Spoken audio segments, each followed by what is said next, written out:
Alhamdulillahi Rabbil Alamin. Wassalatu wassalamu ala ashrafil anbiya'i wal mursalin wa ala alihi wa ashabihi ajma'in. Allahumma rabbi shrah li sadri wa yassir li amri wa hlul 'uqdatam min lisani yafqahu qawli wa la hawla wa la quwwata illa billahil 'aliyyil 'azim.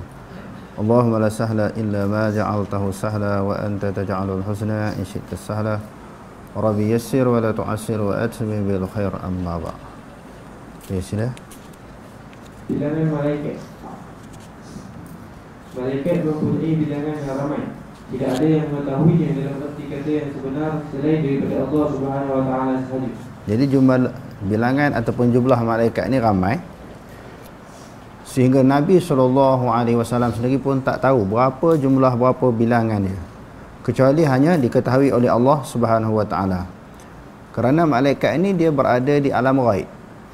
Jadi tak boleh nampak dengan mata kita yang kasar. Jadi bagaimana mungkin kita dapat menghitung, mengira ataupun membilang jumlah malaikat. Jadi apabila Nabi SAW sendiri pun tak tahu jumlahnya, jadi kita sebagai manusia biasa ni lebih-lebih lagi tidak mengetahui.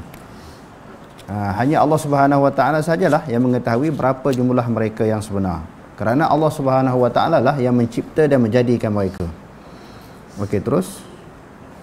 Firman Allah Subhanahu Wa Taala, "Wa ma ja'alna ashaban nar illa malaikah, wa ma ja'alna 'iddatahum illa fitnatan lil ladzina kafaru liyastayqina alladhina utul kitab wa yazdada alladhina amanu imanan wa la yartaba alladhina utul kitab والمؤمنون وليقول الذين في قلوبهم مرض والكافرون ماذا أراد الله بهذا مثلا كذلك يضل الله من يشاء ويهدي من يشاء وما يعلم جنود ربك إلا هو وما هي إلا ذكرى للبشر." Maksudnya, dan ketahuilah bahawa hikmat kami tidak menjadikan pengawal neraka itu melainkan dari kalangan malaikat, kerana mereka lah sekuat-kuat dan sebenar-benar makhluk yang menjalankan perintah kami.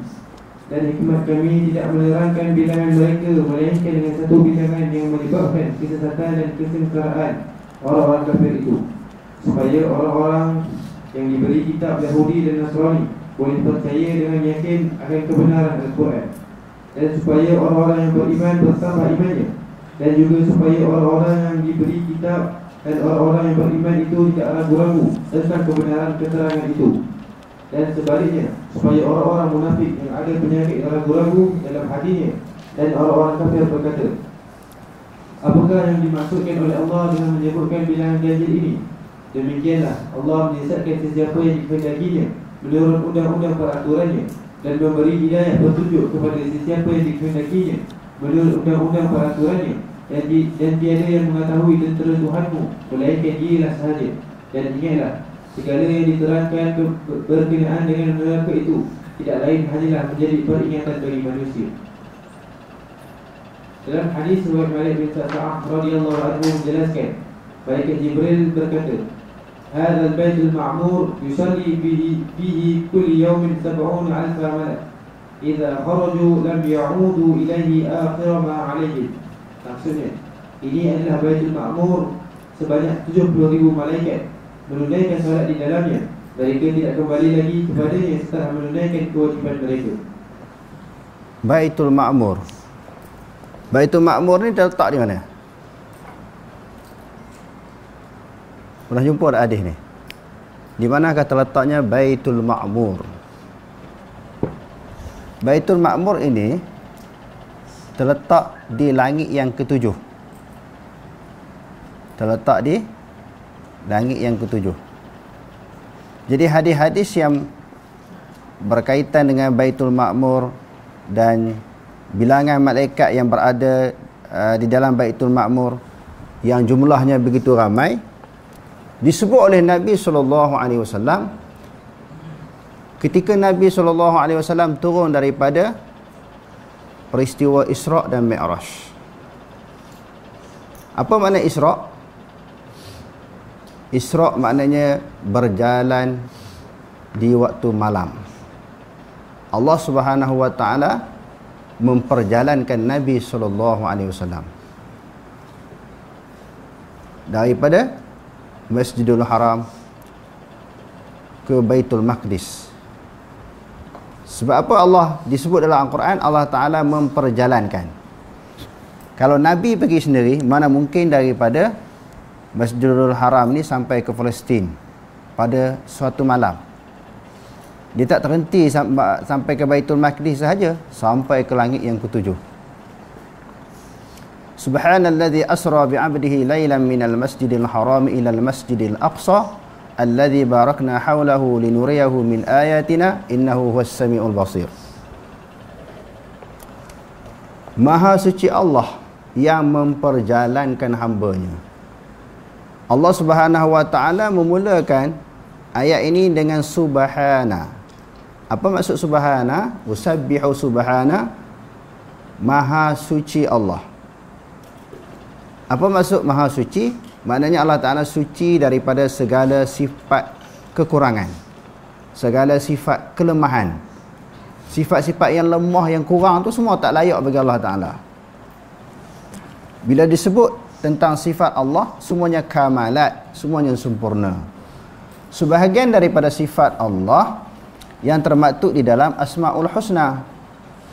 Walillahil asmaul husna fad'uhu biha.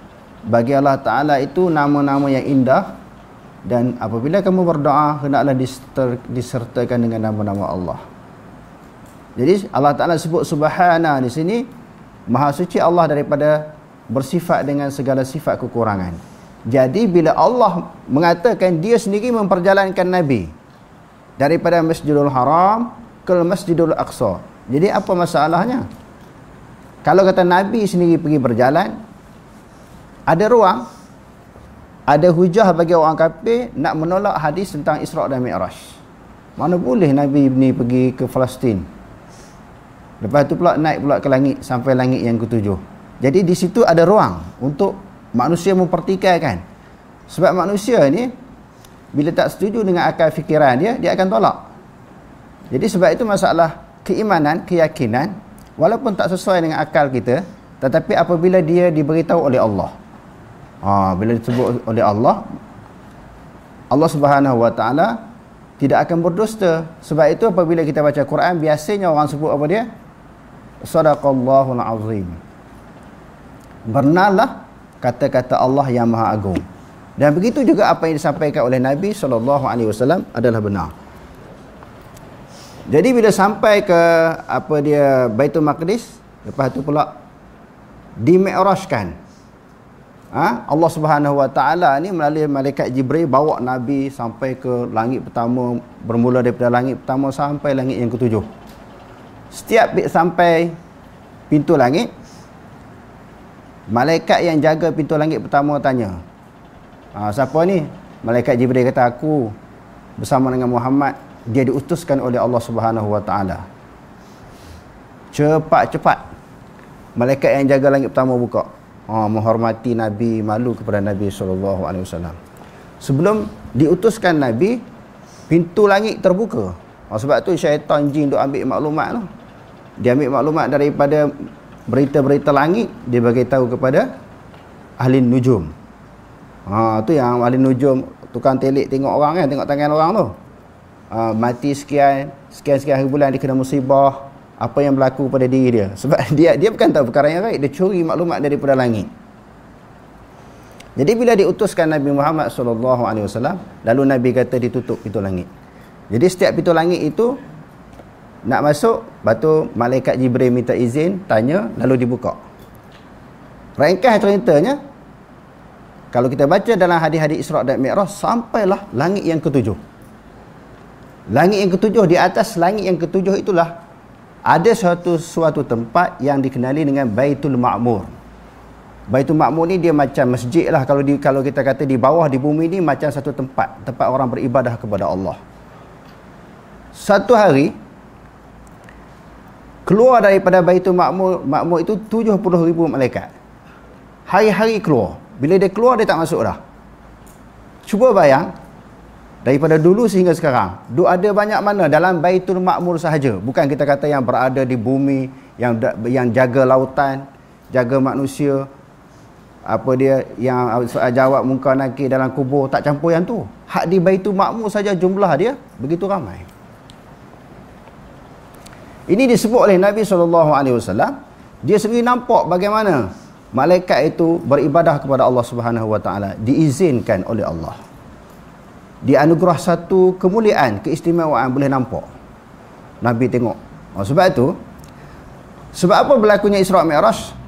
Di tahun yang sama berlaku kepada apa dia? Kewafatan Khadijah binti Khuwailid dan juga Abu Talib, bapa saudara Nabi, yang kedua-dua individu ini, kedua-dua insan ini sentiasa memberi dorongan semangat kepada Nabi SAW untuk memperjuangkan agama Allah. Bila kedua-duanya telah diwafatkan oleh Allah Ta'ala, Nabi rasa macam tak ada orang yang nak bantu dia, nak bagi sokongan kepada dia. Dia pula terdedah dengan berbagai-bagai ancaman, kesulitan dan juga kecaman daripada orang kafir. Khadijah binti Khuwailid memanglah isteri dia, sentiasa memberi semangat, nasihat dan menghabiskan harta benda untuk perjuangan Nabi. Adapun Abu Talib, walaupun berlainan agama, tetapi atas dasar anak saudara dia, dia pun selalu defend Nabi ketika Nabi berhadapan dengan cabaran daripada orang kafir. Allah Ta'ala nak menenangkan Nabi SAW, jemput Nabi naik ke langit di dalam peristiwa Isra' dan Mi'raj. Jadi Nabi SAW pergi naik ke langit itu, selain dia bertemu dengan malaikat dan dia melihat perkara-perkara yang ajaib, yang pelik, yang tak pernah dilihat di bumi, Nabi bertemu dengan siapa? Kalau kita baca dalam hadis Isra' dan Mi'raj, Nabi bertemu siapa? Itu para Nabi itu, langit pertama, kedua tu yang atas sekali. Langit yang ketujuh bertemu siapa? Bertemu dengan Allah. Sebab itu di dalam kitab Ar-Raddu ala Jahmiyah yang ditulis oleh Al-Imam Osman bin Sa'id Al-Darimi, Imam Darimi wafat pada tahun 270 Hijrah. Generasi awal 280 Hijrah. Tak sampai 300 Hijrah, 280 Hijrah. Dia sebut di dalam kitab Ar-Raddu ala Jahmiyah, sebab hadis yang kita baca tadi ada kaitan dengan Isra' dan Mi'raj. Dia kata, summa ma ruwiya fi qabdil arwah. Maknanya riwayat yang datang diriwayatkan daripada Nabi tentang cabutnya roh-roh manusia. Wa su'udil malaikati biha ilallah, dan naiknya para malaikat kepada Allah Ta'ala, minas sama', daripada langit, daripada satu langit kepada satu langit. Wa ma zakara Rasulullah sallallahu alaihi wasallam min qissatihi hina usriya bih, dan apa yang telah menyebut oleh Rasulullah sallallahu alaihi wasallam dalam kisah ketika dia diisra'kan. Fa'urija bihi ila sama'in ba'da sama'. Rasulullah selepas dia pergi sampai kepada satu langit yang lain. Maknanya langit pertama, lepas tu naik langit kedua, ketiga, sampailah langit yang ketujuh. Hatta intaha bihi ila sama' ila sidratil muntaha. Sehingga terhenti ni kita kata terandah lah. Sampai ke sudah lah. Suatu tempat yang dikenali dengan Sidratul Muntaha. Tempat Sidratul Muntaha ni mana-mana makhluk tak boleh sampai. Allah Ta'ala jemput Nabi sampai ke situ. Dia kata, allati yantahi ilaiha ilmul khalaiq, ilmu manusia tak sampai dah ke situ. Malaikat pun duduk bawah pada tu. Malaikat Jibril pun tak sampai. Fawqa sab'i samawatin, atas daripada 7 langit. Lalu Imam Darimi kata, walau kana fi kulli makanin kama yaz'amu haula, andai kata Allah Ta'ala itu berada di setiap tempat, sebagaimana yang dipegang oleh golongan Mu'tazilah, oleh golongan Jahmiyah ataupun Ahli Kalam. Dan satu lagi kenyataan, setiap tempat ataupun tidak bertempat. Dia ada dua. Menafikan Allah Ta'ala bertempat ini, ada di atas aras, sama ada mereka sebut setiap tempat, ada di setiap tempat ataupun tidak bertempat. Maka nalil Isra'i, kalau Allah Subhanahu Wa Ta'ala berada di setiap tempat, iaitu di sudut zat Allah Ta'ala, ataupun tidak bertempat. Tidaklah peristiwa Isra' dan Mi'raj wal buraq wal buraqi wal mi'raji idzan min ma'nan. Kalau begitu, peristiwa Isra' dan Mi'raj tak ada apa-apa makna. Tak ada apa-apa arti. Kalau nak mengatakan Allah Ta'ala tak bertempat, tak ada apa-apa makna Nabi naik ke langit ni. Wa ila man ya'ruju bihi ila sama'. Nabi pergi bertemu siapa di langit? Selain daripada malaikat tadi kan? Dengan malaikat dia bukan bertemu, dia melihat. Bertemu tu siapa? Bertemu dengan bertemu dengan siapa tu? Nabi naik Isra' Mi'raj hingga langit yang ke-7, dia bertemu siapa? Dia kata wa huwa biza'mikum al-kadhib, iaitu dakwaan kamu yang dusta. Ma'ahu fi baitihi fil ardi laisa bainahu wa bainahu sitrun tabarakasmuhu wa ta'ala amma tawsifun. Kalau Nabi SAW, kalau bukan Allah Subhanahu wa ta'ala berada di langit, Nabi bertemu dengan Allah Ta'ala tak perlu pergi ke langit lah. Padan dia duduk di rumah dia. Kalau tidak bertempat ataupun di mana-mana tempat. Kalau di mana-mana tempat tak perlulah sampai nak pergi naik sampai ke langit yang ke-7 tu. Sehingga kesannya turun ke bumi, orang kafir tak percaya pula. Muhammad ni menipu. Satu malam naik ke langit. Kesannya orang hentam Nabi, hina Nabi. Tak perlu pergilah sehingga dia mendapat kecaman daripada orang kafir. Kalau tidak ada apa-apa hikmah, kalau sekadar nak bertemu dengan Allah Ta'ala di mana-mana, boleh bertemu di Madinah boleh, di Mekah boleh, di Taif boleh, di Najat boleh. Najat kan tempat lahirnya Wahabi. Boleh bertemu di situ, mata-mata tempat boleh bertemu. Kenapa sampai naik ke langit kalau Allah Ta'ala tidak bertempat?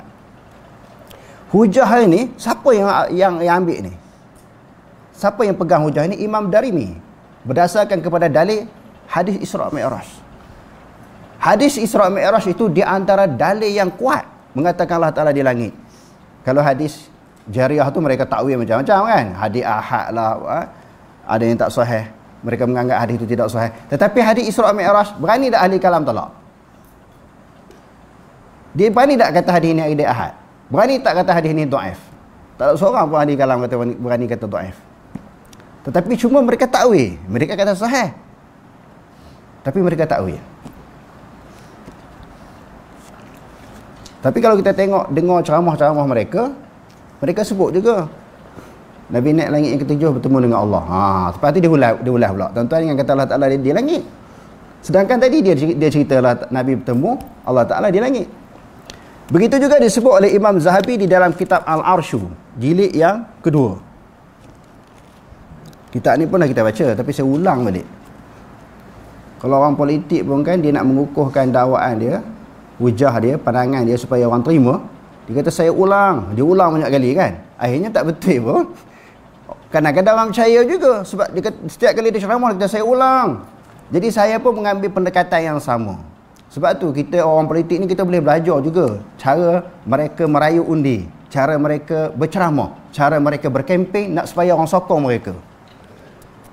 Sebab kalau kita tengok dalam Quran pun banyak ayat-ayat yang Allah Ta'ala ulang. Mungkin saya rasa dia orang ni jumpa juga ayat-ayat yang Allah Ta'ala ulang sehingga lama-lama orang percaya. Jadi malam ni pun saya nak ulang. Dah ulang bukan kalau 2 kali. Banyak kali di dalam siri pengajian kita, kuliah akidah kita baca benda yang sama.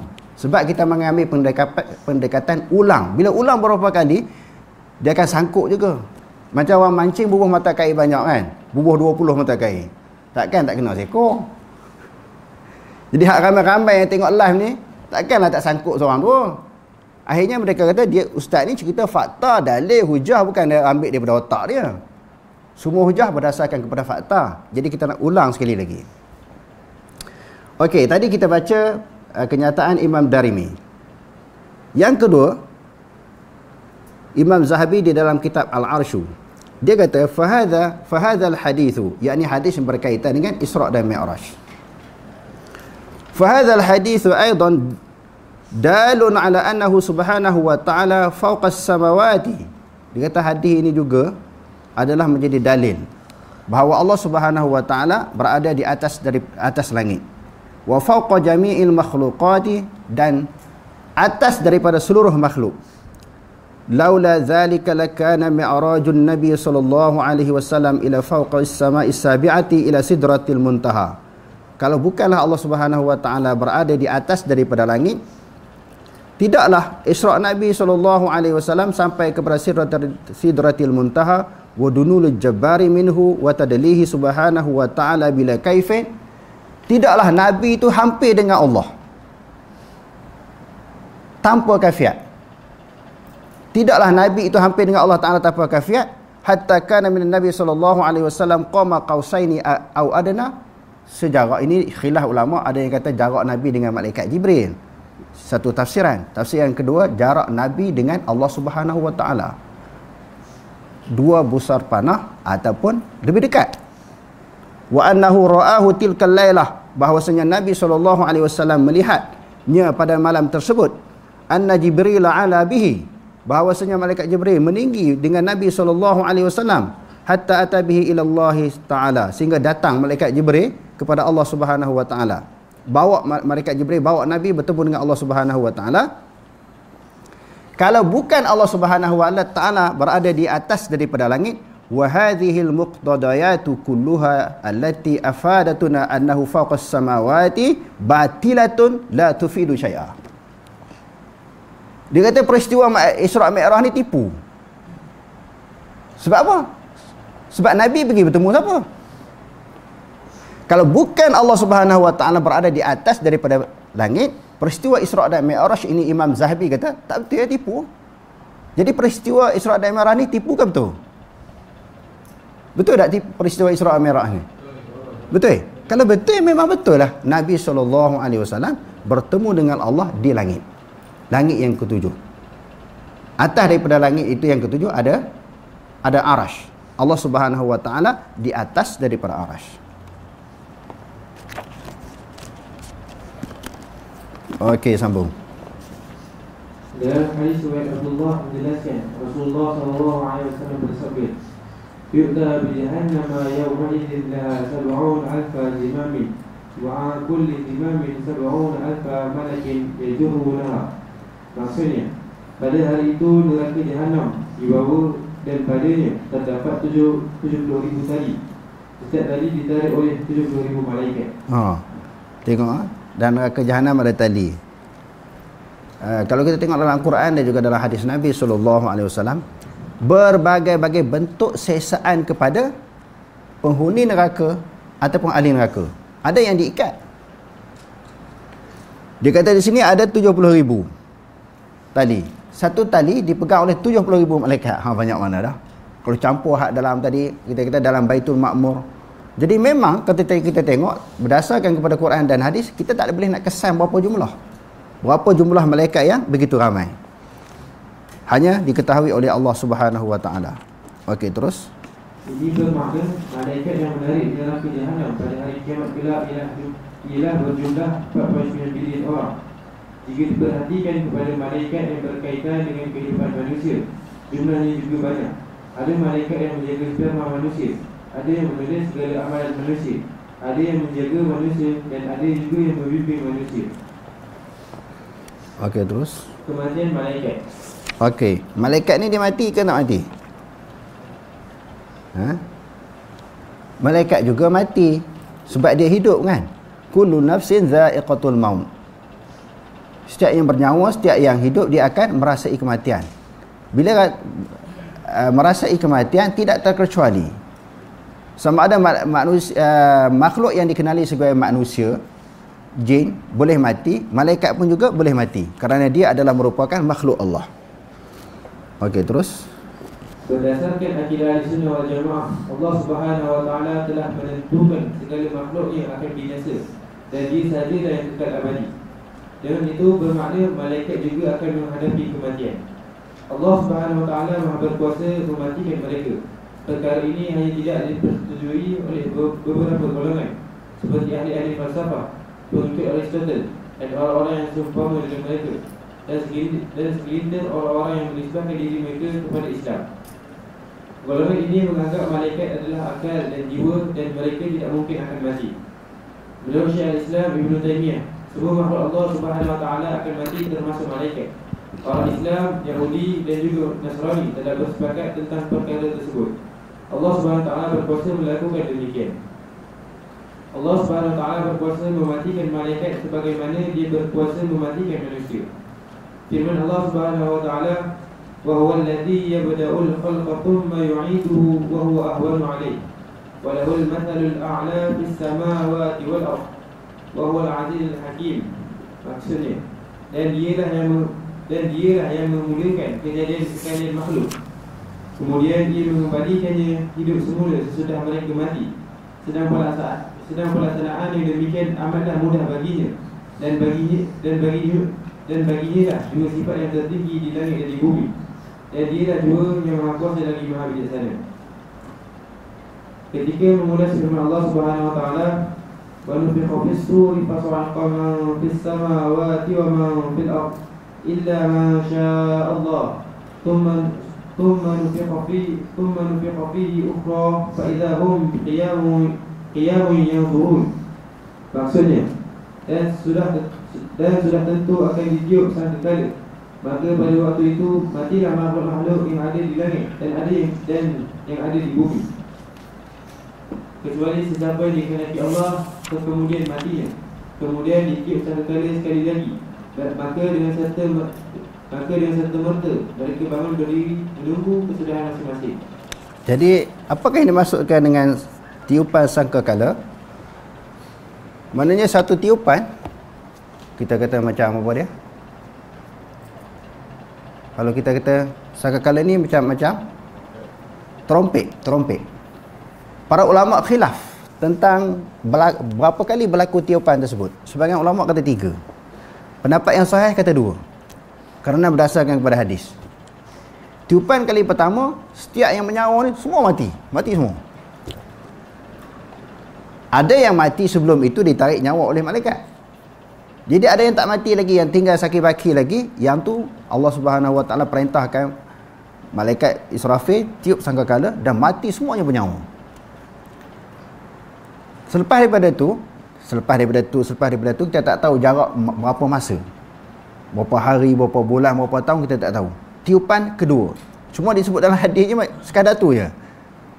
Antara satu tiupan dengan tiupan yang kedua jaraknya masa panjang mana kita tak tahu. Wallahu a'lam.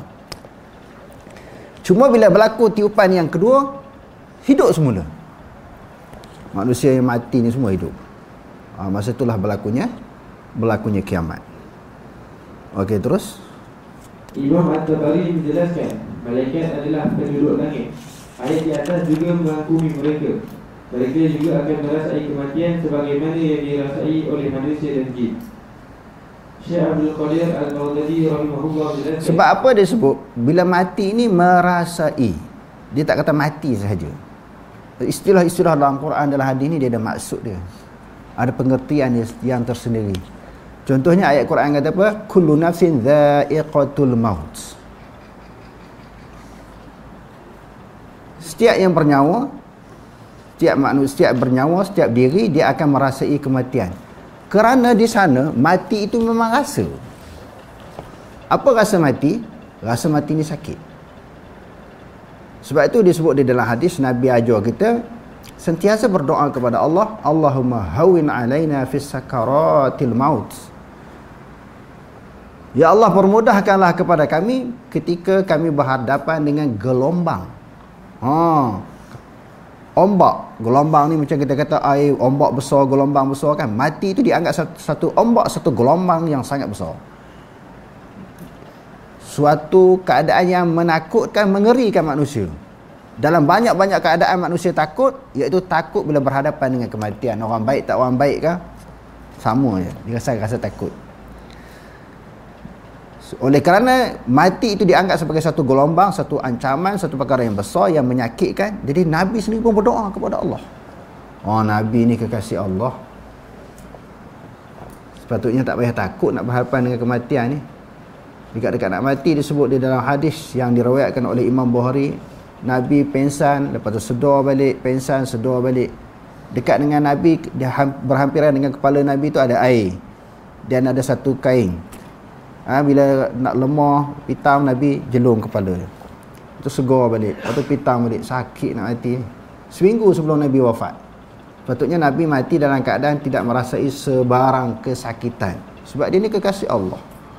Aisyah radhiyallahu anha meriwayatkan, aku tak heran orang nak cerita mana-mana orang yang nak mati berlaku keadaan macam ni, macam ni, aku tak heran. Aku tengok sendiri bagaimana Rasulullah meninggal dunia dalam keadaan dahsyat sakit. Tujuannya nak bagi pengajaran kepada umat. Nak bagi pengajaran kepada umat. Jadi bila orang selalu ingat mati ni, dia tak beranilah nak buat sesuatu perkara yang ditegah oleh Allah Ta'ala dan dapat memperbanyakkan ibadat dia kepada Allah. Jadi sebab tu dia kata, rasa malaikat maut sendiri hadut tarik nyawa orang tu, dia sendiri akan rasa bagaimana sakit. Dia sendiri akan rasa bagaimana sakitnya kematian ini. Okey, terus. Syekh Abdul Qadir Al-Baghdadi rahimahullah menjelaskan, ijma' telah berlaku yang alam maya ini akan musnah menerusi kudrat dan kebolehan Allah Subhanahu wa taala menghancurkan alam maya tersebut.